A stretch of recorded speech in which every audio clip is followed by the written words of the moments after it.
Under the Speaker's announced policy of January 6, 2009, and under a previous order of the House, the following members are recognized for 5 minutes each.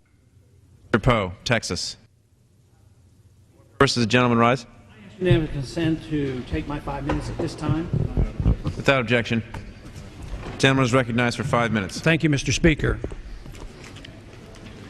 Mr. Speaker, the Federal Reserve is the culprit. It has delivered this crisis to us. The Federal Reserve's low interest rate policy is a big mistake. It is not a panacea. Artificially low interest rates are achieved by inflating the money supply. Low interest rates penalize the thrifty, and those who save are cheated. It promotes consumption and borrowing over savings and investing. Manipulating interest rates is an immoral act. It is economically destructive. The policy of artificially low interest rates caused our problems and therefore cannot be the solution. The market rate of interest is crucial information for the smooth operation of the economy. A central bank setting interest rates is price fixing and is a form of central economic planning. Price fixing is a tool of socialists and destroys production.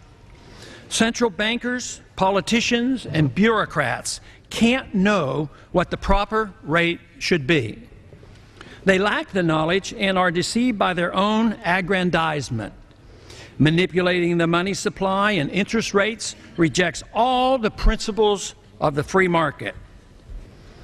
Ironically, free markets and sound money generates low rates, but unlike the artificially low rates orchestrated by the Fed, this information conveyed is beneficial to investors and savers. The Congress, by conceding this authority, conveys extraordinary economic powers to the elite few. This is a power that has been abused throughout history. Only the Federal Reserve can inflate the currency, creating new money and credit out of thin air, in secrecy, without oversight or supervision. Inflation facilitates deficits, needless wars, and excessive welfare spending. Debasing a currency is counterfeiting. It steals value from every dollar earned or saved. It robs the people and makes them poorer. It is the enemy of the working person. Inflation is the most vicious and regressive of all forms of taxation. It transfers wealth from the middle class to the privileged rich. The economic chaos that results from a policy of central bank inflation inevitably leads to political instability and violence. It is an ancient tool of all authoritarians. Inflating is never a benefit to freedom-loving people. It destroys prosperity and feeds the fires of war. It is responsible for recessions and depressions. It's deceptive, addictive, and causes delusions of grandeur with regards to wealth and knowledge. Wealth cannot be achieved by creating money by fiat. It instead destroys wealth, and it rewards the special interests. Depending on monetary fraud for national prosperity or a reversal of our downward spiral is riskier than depending on the lottery. Inflation has been used to pay for all the wars and empires, and they all end badly. Inflationism and corporatism engenders protectionism and trade wars.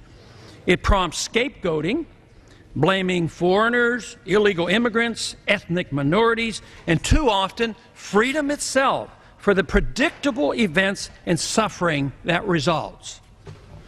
Besides, the whole process is unconstitutional. There is no legal authority to operate such a monetary system. So let's stop it.